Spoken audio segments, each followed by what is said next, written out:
Autres exemples de facteurs abiotiques, on a par exemple la composition de l'atmosphère ou encore la composition du sol, sachant qu'humidité et lumière, nous l'avons vu précédemment. Et toutes ces notions, tout l'ensemble de composantes non vivantes ou encore dit abiotiques, ça s'appelle le biotope. Donc, pour assumer leur développement, les plantes ont besoin de ressources réparties dans le sol, avec par exemple ici ce qu'on appelle des sels minéraux, avec le calcium, potassium, azote, phosphate, eau, mais également dans l'air, avec les différentes notions indiquées ici, et comme quoi les plantes, avec leur partie aérienne d'une part et leur partie racinaire d'autre part dans le sol, vont vraiment être à l'interface entre deux milieux.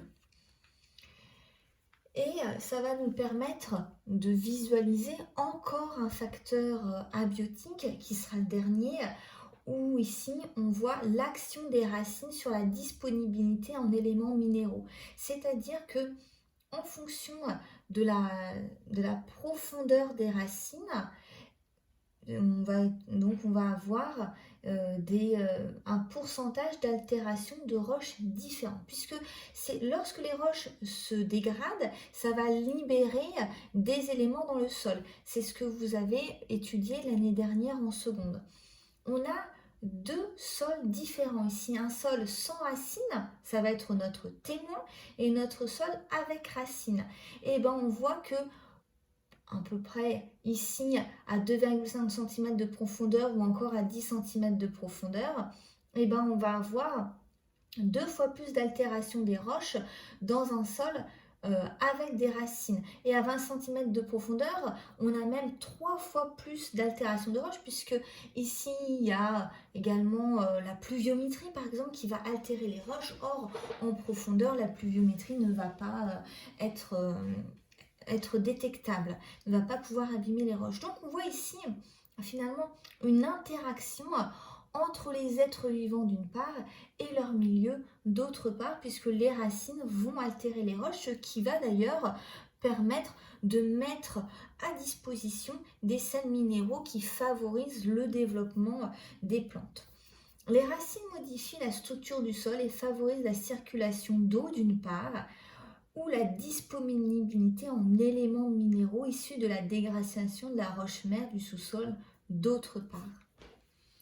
Donc ici, on va avoir d'une part la partie qu'on appelle le biotope, donc l'ensemble des composantes non vivantes ou des composantes abiotiques d'une part, mais également dans un écosystème, on a la partie vivante qu'on va appeler le biotope. Donc ici, je vous ai pris en photo une forêt, un sous-bois avec la notion d'échelle, et lorsqu'on va voir ici le sol, on a ce type de sol, c'est-à-dire que on va avoir de présent, on voit des jeunes pousses de chêne, mais également du lierre, et on voit différents branchages, des feuilles mortes de chêne. Voilà ce qui, à la surface, peut être vu. Donc on vient de caractériser quelques espèces ici, le chêne et le lierre. On va pouvoir observer directement la biodiversité sur le terrain. C'est-à-dire que je vous propose ici de faire un carré de 10 cm sur 10 cm de sol et de creuser à peu près à 5 cm de profondeur. Et on va pouvoir récupérer ce sol. Donc on va pouvoir récupérer d'une part les facteurs abiotiques, c'est-à-dire que on va pouvoir ici voir différents éléments ici qui sont transparents. Là, donc ça va être du quartz. On pourrait se dire que ce sol provient de l'érosion de granit certainement. En fonction de l'aspect du quartz qu'on pourrait étudier au microscope, on pourrait également dire qu'il y a un transport fluviatile de ce minéral. Donc ça, c'est un des facteurs abiotiques, donc ce qui caractérise le sol. Mais je peux également dire que ce sol, lorsque j'ai fait ce TP, il faisait 14 degrés, on avait une luminosité qui était faible, on était en fin d'après-midi, il était 17 heures. Voilà, c'est des notions qui vont être importantes à intégrer pour pouvoir bien caractériser notre écosystème. Donc ça d'une part. Et d'autre part, le sol que je vais l'avoir récupéré, je vais l'avoir mis dans un entonnoir où on a un grillage ici au fond de l'entonnoir. C'est-à-dire que les animaux du sol qu'on va avoir récupérés ont deux phobies. Un, la lumière, deux, la chaleur.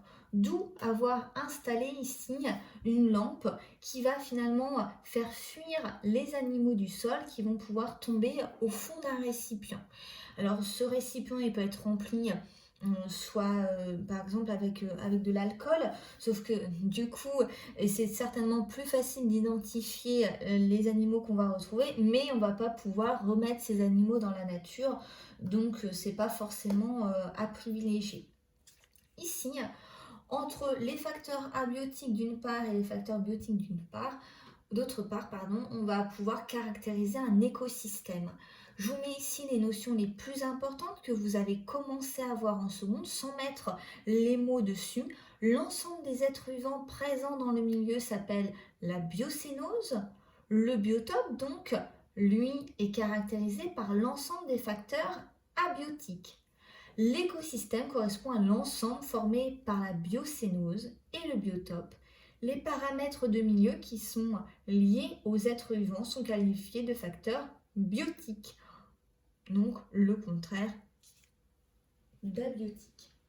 Pour pouvoir continuer cette étude, je vous propose pour finir l'observation donc d'un bois mort. Donc là, on vous dit que ici on a un arbre mort en forêt tempérée et que sur cet arbre mort, on va pouvoir trouver différents animaux. Les bois morts, comme par exemple des troncs, des branches, des souches, sont également très importants dans les forêts. Quand ils ne sont pas exportés, comme cela est dans le cas des forêts exploitées, ils permettent que se constituent à leur niveau des écosystèmes particuliers. Donc on a un véritable milieu de vie qui se déploie sur une zone de quelques mètres seulement au niveau de l'arbre qui est mort. Les insectes saproxyliques se nourrissent de bois mort et servent de nourriture aux oiseaux, comme par exemple les pics qu'on a pu voir sur des diapos précédentes. Les champignons saproxyniques et les bactéries décomposent la lignine, donc qui est l'élément du bois, ou la cellulose du bois. Les mousses et les lichens utilisent le tronc comme support. Donc finalement, définir un écosystème est très difficile puisqu'on voit que en fonction de l'endroit où on est dans l'écosystème, que ce soit par exemple au niveau de l'horizontalité, les zones de trouée ou les zones où il n'y en avait pas, ou en fonction de la verticalité, c'est-à-dire que les différentes strates qu'on a étudiées, ou même au sein même d'un endroit particulier de l'écosystème, on va avoir un écosystème particulier dans cet écosystème. Je vous ai fait moi-même un relevé sur des troncs d'arbres. Donc ici, on a un bois mort, on a même deux bois morts. Et dans ce bois mort, lorsque on le défait, on a des différents éléments. Ici, je vous ai mis un cloporte et également on a 3 larves d'insectes ici, là et là. Donc j'ai pu trouver sur un petit morceau de bois comme ça de quelques centimètres différentes espèces d'animaux. Nous allons conclure avec le bilan où je vous dis comme quoi les écosystèmes sont constitués par des communautés d'êtres vivants qu'on appelle la biocénose. Ce sont des facteurs biotiques qui interagissent au niveau de leur milieu de vie qu'on appelle le biotope avec des facteurs abiotiques. La biocénose est en interaction avec le biotope et donc c'est la répartition des espèces selon les conditions abiotiques. Nous avons donc fini la séance qui parlait de la définition de l'écosystème. J'espère que vous avez passé un agréable moment en ma compagnie. Je vous souhaite une agréable journée et vous dis à la prochaine séance.